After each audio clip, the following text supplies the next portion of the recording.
wabarakatuh. Alhamdulillahirrabbilalamin. Wassalatu wassalamu ala asrofil anbiya'i wal mursalin Sayyidina Muhammadin wa ala alihi wassabi ajmain. Kepada Bapak Imam Agung Prakoso, SSJ MH, terima kasih telah memberi saya tugas tentang filsafat pendidikan yang akan membahas ketiga materi, yaitu kedudukan alam semesta, manusia, ilmu pengetahuan dalam perspektif pendidikan, kemudian hakikat dan tujuan pendidikan, dan selanjutnya tugas dan fungsi pendidikan. Baiklah, di sini saya akan membahas tentang kedudukan alam semesta, manusia, dan ilmu pengetahuan dalam perspektif pendidikan. Sebelum masuk ke pembahasannya, kita harus tahu dulu nih, apa sih alam semesta itu? Nah, alam semesta itu merupakan satu kesatuan antara langit dan bumi. Kemudian Allah pisahkan sehingga dia terpecah. Nah, pecahan itulah kita sebut dengan alam semesta. Sedangkan manusia itu merupakan khalifah di muka bumi. Gimana manusia ini diberi akal, budi, agar dia bisa saling menghormati sesamanya. Nah, begitupun sebaliknya. Nah, emangnya ilmu pengetahuan itu didapat dari pendidikan? Tentu saja tidak. Ilmu pengetahuan ini bisa saja dia dapat dari pengalamannya atau juga di sosial media. Sekarang zaman udah modern. Tentu pendidikan itu tidak hanya didapat dari sekolah dasar atau sekolah pendidikan tinggi.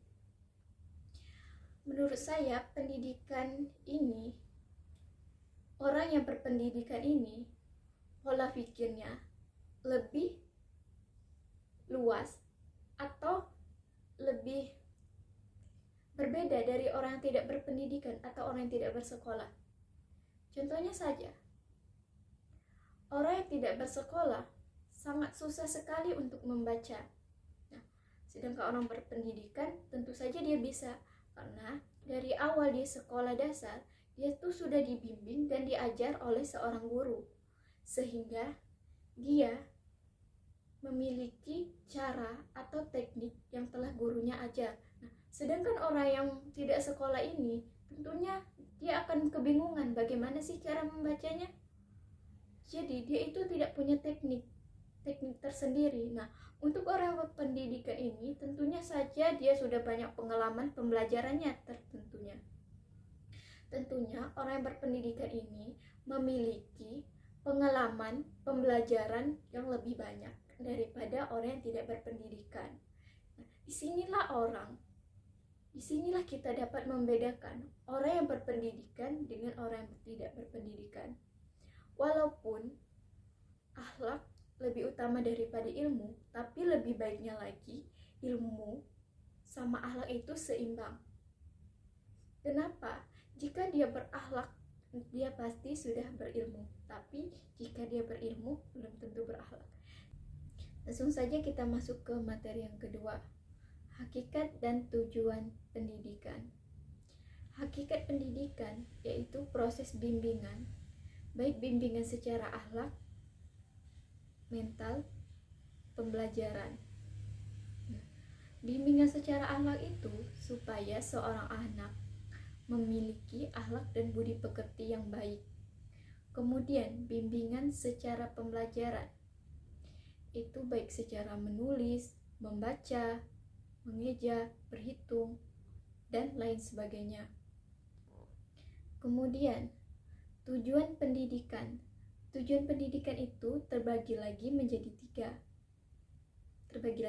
tiga, yaitu tujuan pertama emosional, kedua spiritual, ketiga nalar.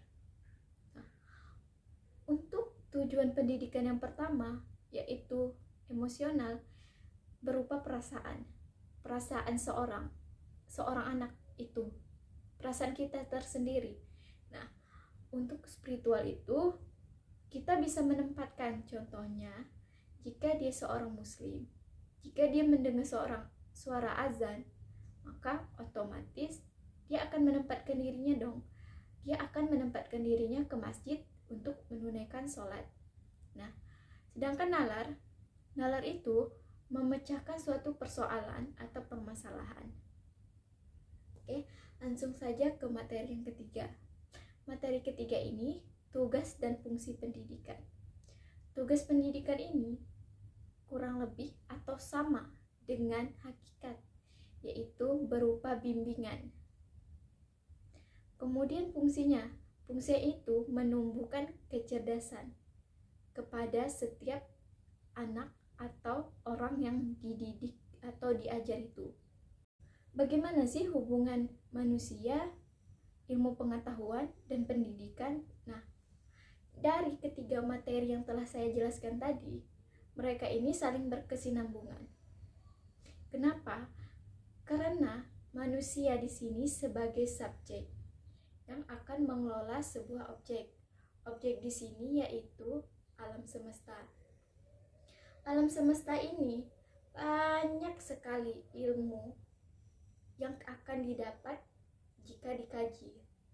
Nah, ilmu ini bisa kita kaji dengan pengetahuan. Pengetahuan kita ini kita dapat dari pendidikan. Nah, selain pendidikan, pengetahuan juga bisa dapat dari Baiklah, itulah materi yang dapat saya sampaikan. Kurang lebihnya saya mohon maaf. Wabillahi taufiq wal hidayah. Wassalamualaikum warahmatullahi wabarakatuh.